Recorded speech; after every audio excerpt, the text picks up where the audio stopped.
the Istikhara summarizes our relationship to the world around us. No. Is that we say, you know, I don't know, but you're still setting, you're saying, I'm going to go forward with this. Yeah. And and show me the signs, not necessarily dreams. It can just be like advice from people. It could be circumstantial. It could be interactions. It's Instinctual, just that you that just gut say, feeling. draw me close. If it's good for me, then facilitate it. If it's bad for me, then turn me away from it. That's art manifestation. Beautiful. Yeah, You know, it's the totally. istikhara.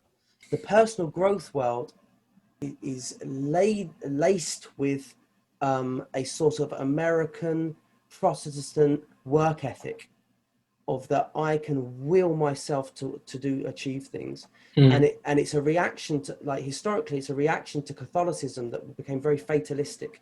It Mm. was if, like, we can't change our circumstances, we give over autonomy to the Pope and the authorities. Hmm. And it was just this fatalism that you can see in Muslim communities, very much that fatalism. And so we can see Muslims, we are reacting to the to certain sort of attitudes that we've seen in our previous generations, maybe our parents, our grandparents.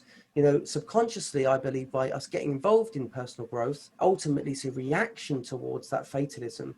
Like, before, the fatalism is like the divine will's in control and I can do nothing. Mm. The other extreme of that is I can use my own willpower. So, for example, if I've got a client dealing with addiction, there's two approaches to addiction that I'm aware of. Number one, I can strategize and I can almost willpower. They can willpower through, where they're Hmm. basically going cold turkey, and they're, you know, they're doing an exercise to control their desires and appetites. They're doing this. They're going on for their fasting. They're doing all these Mm. number of things. They're sort of strategizing, but and that has its place. But often what happens with that, what you're doing is you're using your willpower. And the analogy I give, it's like you're on the water, but you're rowing. And if you're constantly rowing, your arms are going to tire, and Mm. then you'll have to let go, and then you're taken by the tide. And that's what happens to people when they strategize with addiction, is that eventually when something hits them, they're broken and they just think they're back to square one. The other approach is process oriented, is where, well, what's underlying the addiction? What's your experience as you get triggered and you feel you have to turn to that?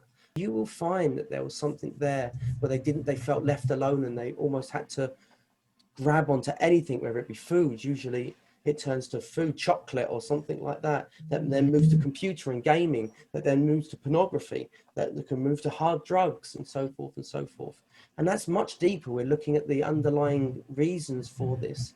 And I say, we're often, when we explore it on that level, you're not rowing, you've put your sail up and you're feeling the wind. So you've got momentum.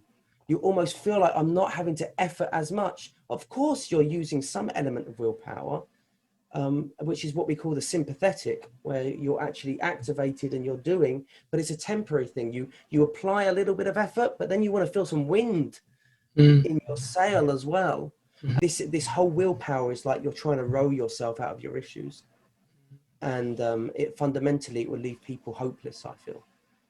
Yeah. And the personal growth world, so many people tell me in the personal growth world that a lot of these people who seem so positive, they're very depressed, and they're very disturbed people in their personal lives, because if you're trying to just willpower, you will have some reaction. There will be some counter reaction to that internally, where it can breed a sense of self-hatred and Hmm. self-loathing, and just always expecting more from yourself. Like, just always pushing yourself and having these unrealistic ideals, that ends up you just be completely disassociating from your real needs